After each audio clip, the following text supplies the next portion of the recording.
So I've gotten a few requests recently to make a serious video on tips for new players to Dead by Daylight. And I wanted to just run through it real quick as I can anyway, and not really do any editing and just kind of go through it. So if there's any, awkward pauses or anything like that, this is uncut. So anyway, let's get into it. If you're brand new to the game and you're just starting and you're on this menu and you don't know what you're looking at, before you do anything else, you want to click on Getting Started, because this is going to take you to the tutorial, Survivor tutorial, Killer tutorial, Survive with bots, Kill with bots. Now this video is going to cover survivors specifically. I'll have another video at some other point that'll cover what you're supposed to do with killers. But when you go through the tutorial, go ahead and play all of them. Even if you're only playing Survivor and you're never going to touch Killer, which I wouldn't recommend, play all of them, because they're going to give you blood points, number one. Number two, it's a good idea to kind of see what it's like from the killer's perspective. That's going to make you a better survivor. It's going to make you more knowledgeable. And then also it's going to unlock David as a character, and it's going to unlock Wraith. David is important to unlock because he probably has the best perk in the game in the form of No Mither. No, Dead Hard. Dead Hard is probably the best perk in the game. And We're Gonna Live Forever. We're Gonna Live Forever is a perk that basically can double your blood points, but his perks aren't as important right now. Wraith will be important for the killer video because he is the killer I would recommend starting with. But go through all that, play the tutorial. I'm gonna warn you right now, when you play through that tutorial, it's gonna explain the absolute basics, but there is a ton of stuff in this game that they're gonna leave out. And even if I make a bunch of videos covering this, and I plan on making 3 videos, one for beginners, one for intermediate survivors, and one for advanced survivors. And even if I make those 3 videos, there's still going to be a ton of stuff that I'm going to leave out, because there's so much stuff in this game in terms of like perks and the way they interact with one another that it's impossible for one person to go through all of it. You'd need like 24 hours of just talking about this game to get through all of it. But anyway, when you come here and you need to pick a survivor to start with, this is probably the #1 question I get more than any other question on TikTok, on Twitch, anywhere. What survivor should I start with?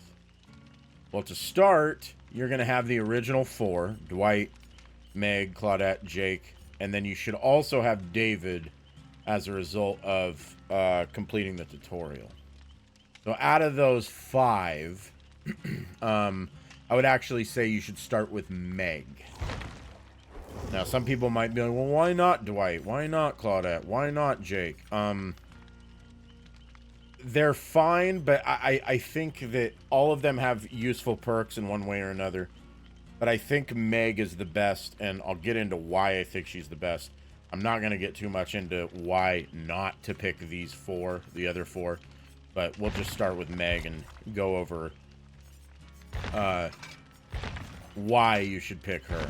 So, to start with, you're not going to have any perks. Now, if you completed the tutorials, you'll have something like 150,000 blood points or whatever that number is. Go ahead and spend all that. You're going to go to the blood web here. When you're first leveling up a character, you're not going to have a ton of nodes like this. You're going to have like 2 or 3 nodes, and you're just going to go through and unlock the perks, right? So you'll see a perk like this in your blood web, and you're going to go down there and unlock it. And to start with, you're just going to use whatever perks you've got, because some perks are better than no perks, right? So just use whatever, perks you have, preferably perks that are, tier 2, tier 3. You see these little marks here next to the perk. That's going to indicate what tier it is. But once you have access to the perks I'm about to tell you, I would recommend starting with these perks. And what I'd recommend is Sprint Burst, number one. And this is why you are starting with Meg. It is one of her 3 teachable perks. Now, teachable perk is a perk that is unique to that survivor until you get to levels 30, 35, and 40 for the survivor. My Meg's level 50. At level 30, 35, and 40, you can unlock the teachable version of that perk, which basically means that then that perk will start appearing in other characters' blood webs. So, but for now, you're not going to have any teachables because you're just starting up the game. But that's why you're going to play Meg, is because one of her teachables is Sprint Burst. And Sprint Burst is one of the best perks in the game. Number one, so that's why it's good to have. But number two, it is a good perk to start with for beginners because it is going to bail you out if a killer gets the jump on you, which is going to happen a lot because your awareness is not going to be great when you're first starting. But it's also going to teach you how to manage your exhaustion, which is going to be one of the biggest parts of the game, because one of the rules of Dead by Daylight, unwritten rules if you will, is always bring an exhaustion perk. Now, I say I don't bring any exhaustion perks because I'm a Chad, but if you're not an idiot like me and your goal is just to survive, you should always, always, always have some form of exhaustion perk equipped. Now, what is exhaustion? You're new to the game. I don't even know what that means. Exhaustion is a status effect that essentially makes it so you cannot use something that causes exhaustion while you are exhausted. So essentially with Sprint Burst, if you use Sprint Burst, if you start sprinting and Sprint Burst activates, you become exhausted for 40 seconds. And so for those 40 seconds, you cannot use Sprint Burst again. And while you are sprinting, you will not recover from exhaustion. So you got to walk or crouch or hold still in order to recover from that effect, and then become unexhausted and then be allowed to use Sprint Burst again. So the important thing about this is that Sprint Burst is going to activate any time you sprint. And that means you're going to spend a lot of the match exhausted, more so than if you were to use any other exhaustion perk. And I think to start, that is a positive thing because it's going to teach you how to manage your exhaustion. It's going to teach you how to make sure that you're not being stingy with your exhaustion perk, not, walking around the whole map because you want to save your Sprint Burst. Waiting until your exhaustion meter is almost done and then sprinting to hold it, and then pausing for a second to get the exhaustion meter to go away, and then you can break into a Sprint Burst or whatever exhaustion perk you might be using. So it's a good way to practice being better with exhaustion perks, especially for a new player. So that's the first thing you should equip is Sprint Burst. The second one, I would say, is Adrenaline. Adrenaline, once again, one of the better perks in the entire game, and once again, is unique to Meg. It's one of Meg's teachables. Adrenaline, what this does is make it so that once all the generators are powered, you will instantly heal 1 health state. So if you're down on the ground, if you're in the dying state, you'll instantly get up off the ground and you'll be injured. Or if you're injured, you'll instantly be fully healed and break into a Sprint Burst. But essentially it's a super Sprint Burst, because Sprint Burst lets you run at 150% normal running speed for 3 seconds. This lets you do it for 5 seconds. So it's a big deal. And not only that, it ignores exhaustion. It ignores the normal rules of exhaustion.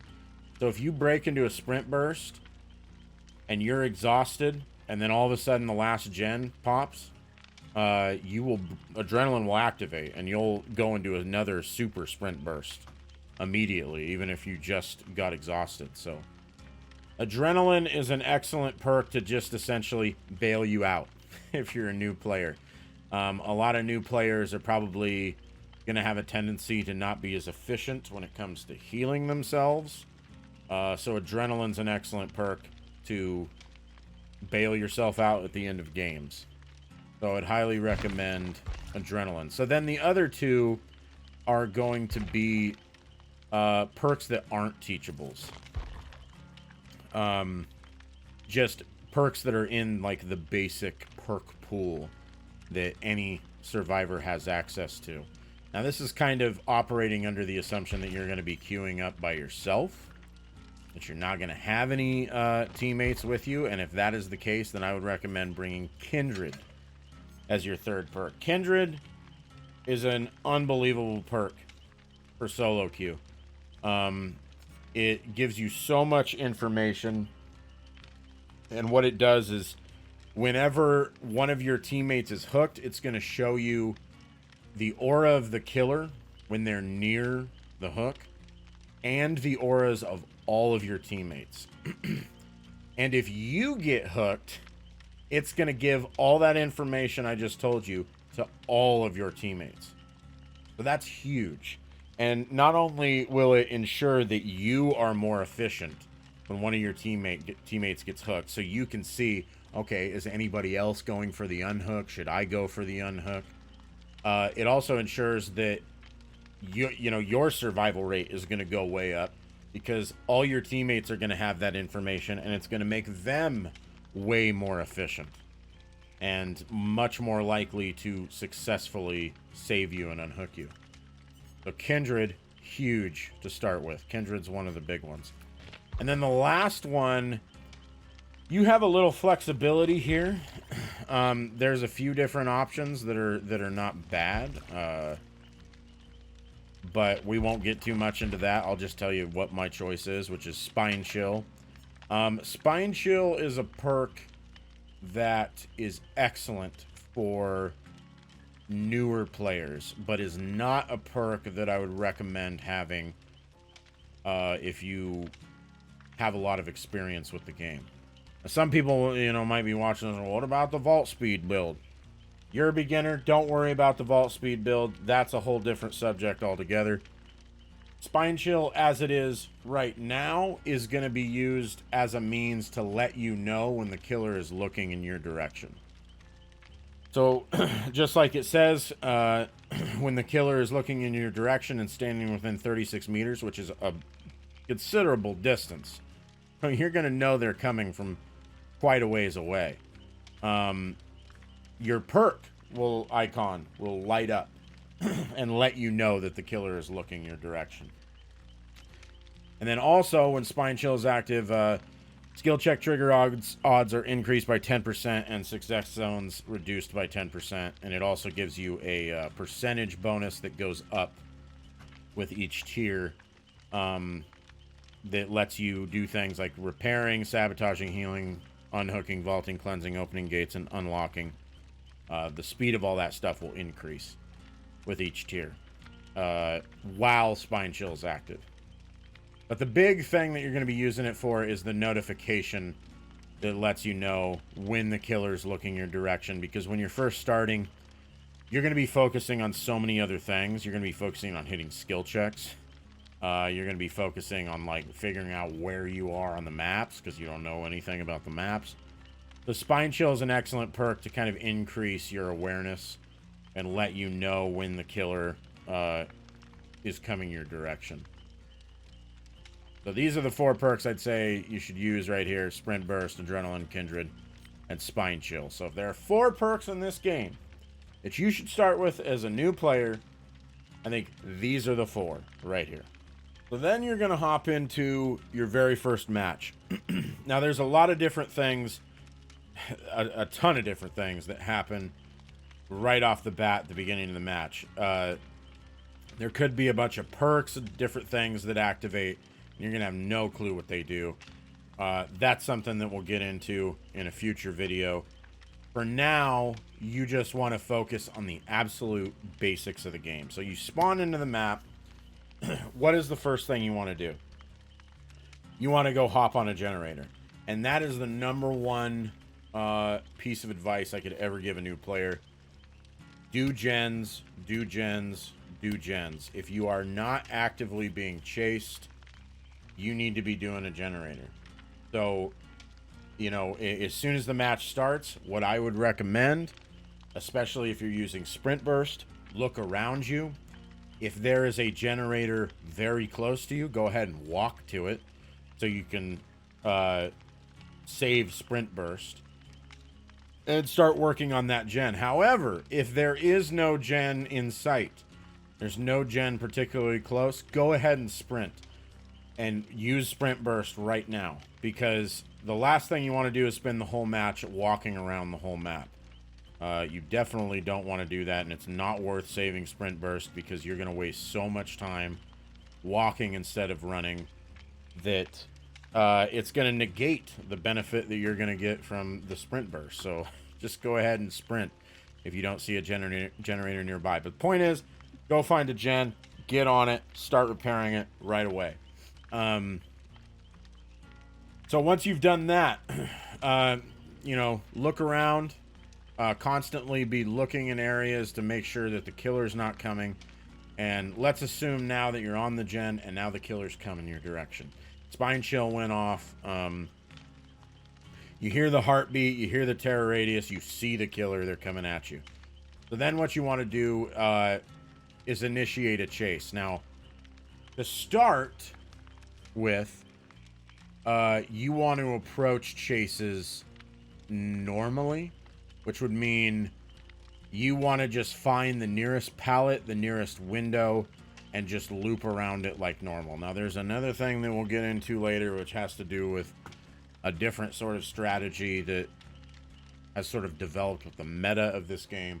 But to start, you need to learn how to get better at chases and looping killers. All right, so I actually wanted to hop into a match to illustrate what I was trying to say. It's a lot harder to sort of explain what you should be doing on loops and things like that without actually showing you firsthand. So when you are looping someone, you got on that gen and you've been chased off of it, and now excuse me, the killer is chasing you. I'm trying to find something that's like a really like simple basic loop. The gist of it is that when you find a loop, you want to make sure that you're looping it as many times as you can, getting the maximum value out of it, and then dropping the pallet at the last second once you believe you can no longer complete a loop. So an example would be right here. This is an excellent looping area to give an example with. So you're right here, right? Killer's chasing you. The worst thing you could do is sit and wait or camp at the pallet.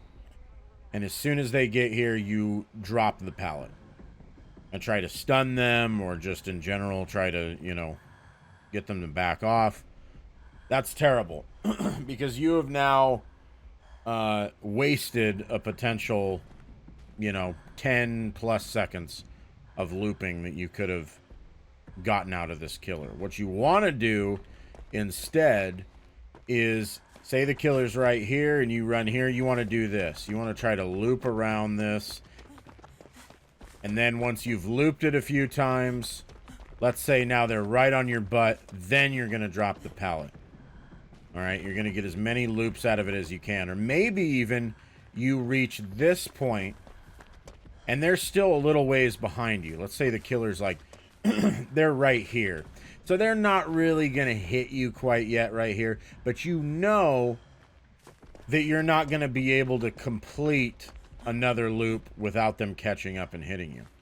So once you recognize exactly that, exactly what I just said, which is that you're not going to be able to complete another loop without them catching you, then that's when you want to drop the pallet.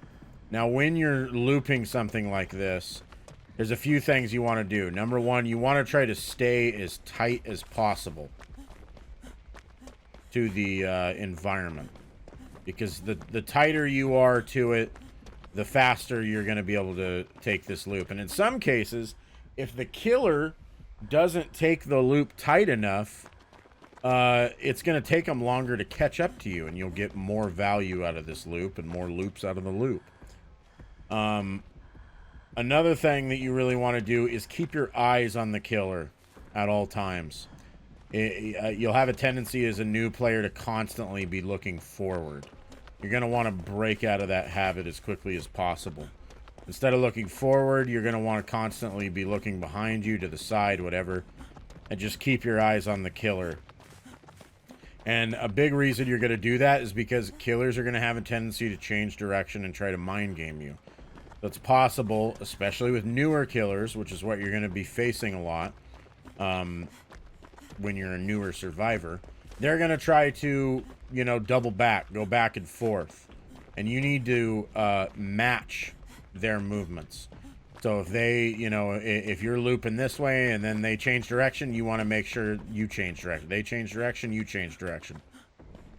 And keep doing that over and over again. You want to constantly be changing direction, all right? Just keep changing direction until eventually they have to commit to go one direction or the other. And then you drop the pallet. And if you time it perfectly, then as soon as you're about to drop the pallet, the killer will be coming around here. They'll go to swing. You'll drop it. They won't hit you. And you'll get the stun. So that's a pretty, you know, standard, basic way of looping. So if you're new to the game, you're going to get caught at some point, all right? It's just going to happen. Now, let's say you get caught and now you've been hooked. Please, for the love of God, if you get hooked, never, ever, ever try to escape off of the hook. The only time you should be trying to self-unhook is if you are deliberately trying to kill yourself and get out of the match, or if there is nobody left in the match that can save you and trying to unhook yourself is the only option left. Never, ever do this just normally. Wait for somebody to come and grab you off the hook. Now, at some point in the match, you're going to come across one of these little guys right here. This is a totem, and you're probably wondering, what the heck even is that? The tutorial didn't really tell me anything about these. That's because the tutorial sucks and leaves a lot of things out. Now, totems are very important and something you're going to have to learn about, because there's a ton of gameplay mechanics that surround totems. When you see a totem that looks like this, that's a dull totem. If it looks exactly like this, that's a dull totem. That means it doesn't do anything. This totem, or the only thing that it's going to provide you with if you cleanse it, which is just doing this. There's no skill checks involved on a totem. You just hold mouse 1 and cleanse the thing. The only thing it's going to give you is some points. You're going to get 1,000 points for cleansing a totem. Now, if you find another totem somewhere that looks just like that one, except that it's lit, there's a little fire underneath it, that means that is currently a hex totem. Now, hex perks are essentially really, really powerful killer perks that are tied to those little totems, and that's sort of the exchange, or I don't know what you'd call it, but it's like trying to find another totem, so I'm distracted here. Which also, by the way, good point to mention this. You are going to need to figure out totem spawns at some point. So as you're playing these maps, kind of keep an eye out for where totems will spawn, and then keep that in the back of your mind. So right here, here's another totem. If it's got a little fire underneath it, that means it's an active totem. It's a hex totem, and hex perks are perks that are really powerful and have the trade-off. That's the word I was looking for. Have the trade-off of losing it if it gets cleansed. If it's a lit totem and there's a hex perk applied to that totem and a survivor cleanses it, they lose that perk for the rest of the match. So anytime you see a totem like this and it's glowing, it's on fire, cleanse it.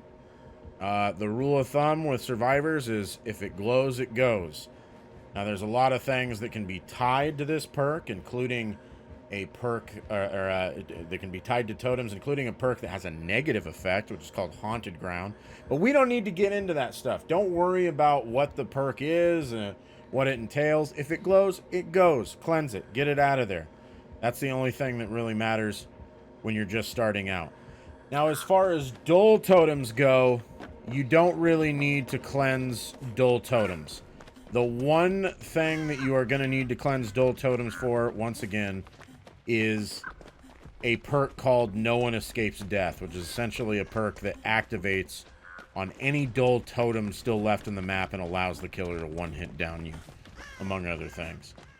Again, not really something you're going to need to worry about to begin with. Something to keep in the back of your mind once you have the basics down. For the most part, it is more important to just do generators, because the chances of you as a beginner player, and if you're in, lower ranks or higher ranks, however you want to say it, brown ranks, the likelihood that everyone in the match is going to know where all the totems are and be able to locate them in order to cleanse all the totems to prevent No One Escapes Death is pretty slim. So I wouldn't even recommend paying attention to dull totems to start with. The only time you should really pay attention to them is if, like, hey, you stumble across one, go ahead and cleanse it if you want. But don't go out of your way to find dull totems and start cleansing them or anything like that. Just focus on doing generators.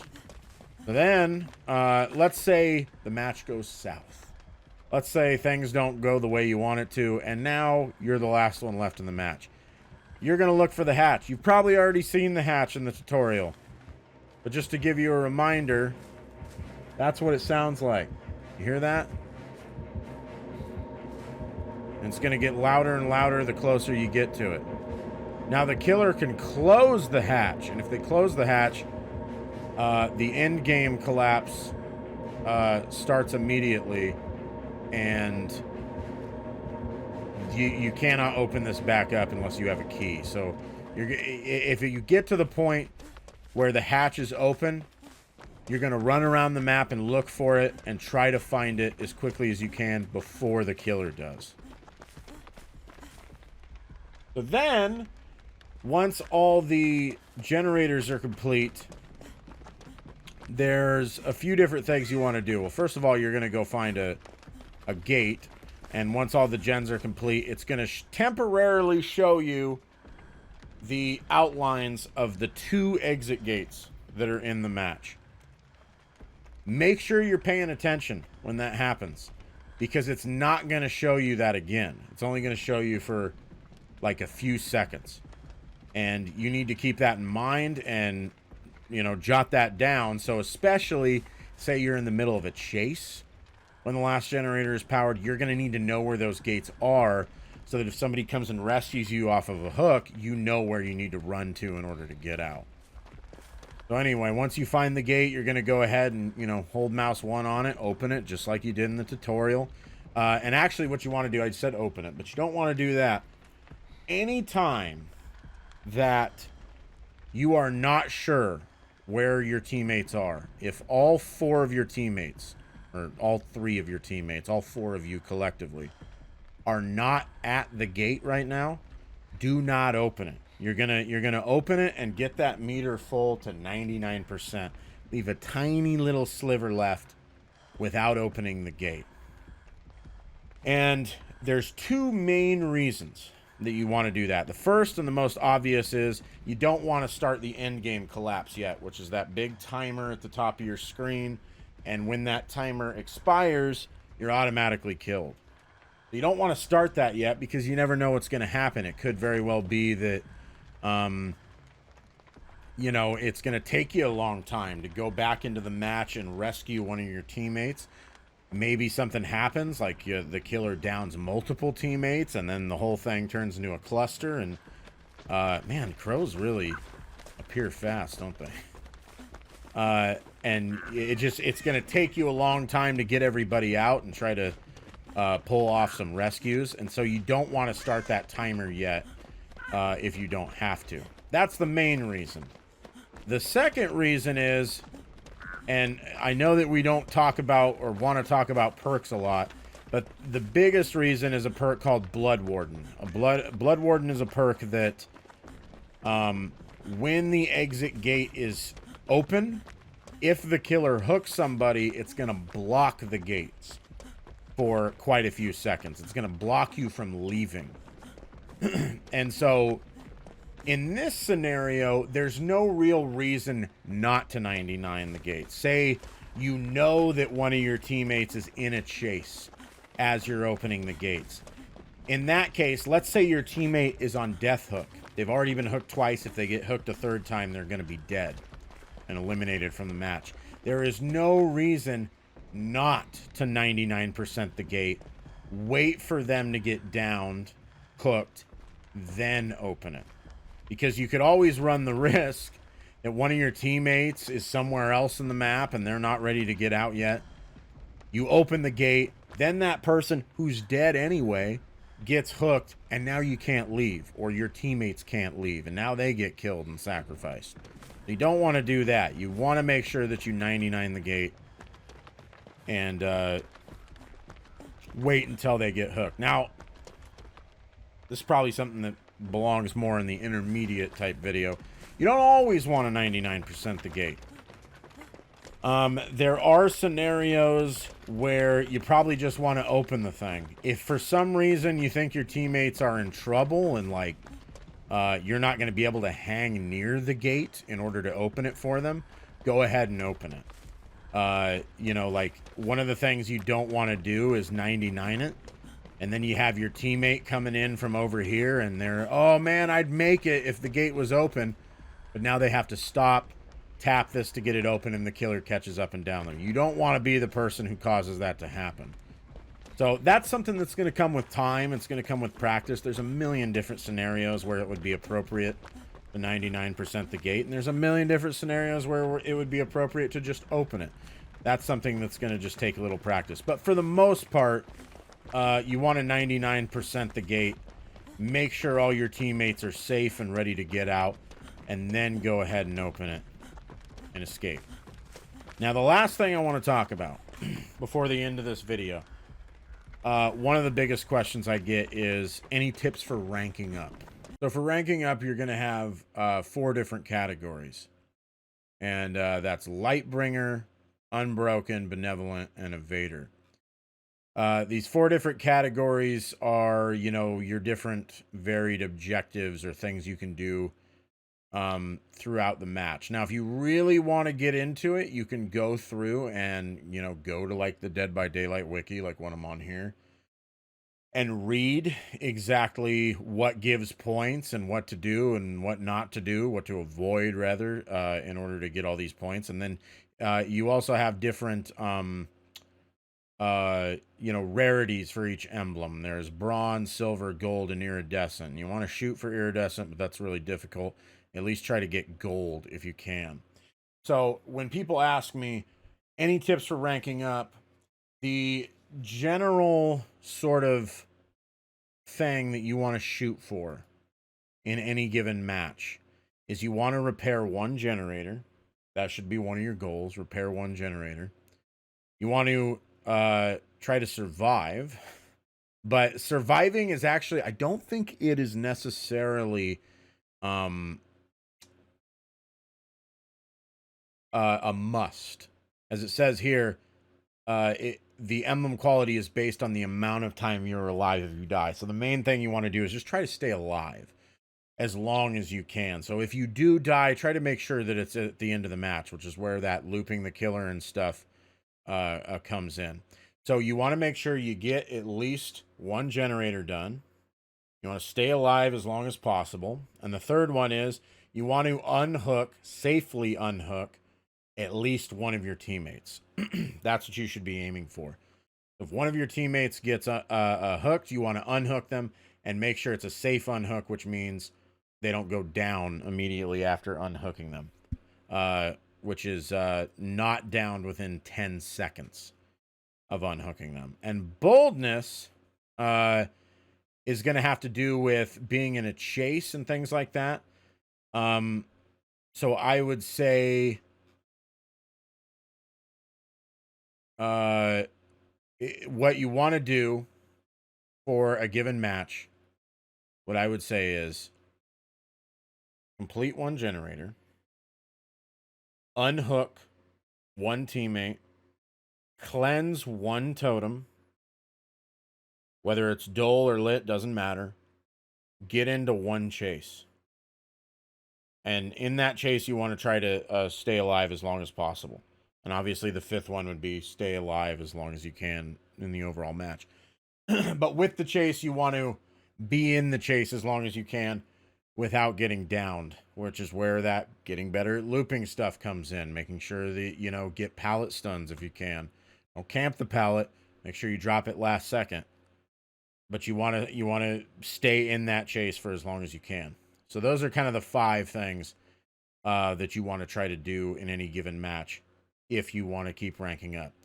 Which, by the way, you probably don't want to do because red ranks is not where you want to be. But yeah, that's basically it. And those are all the tips that I could give to a newer player. There should be other videos out in the future that will touch on some more intermediate and advanced stuff for survivors. But this is the absolute basics, and I hope it helps you.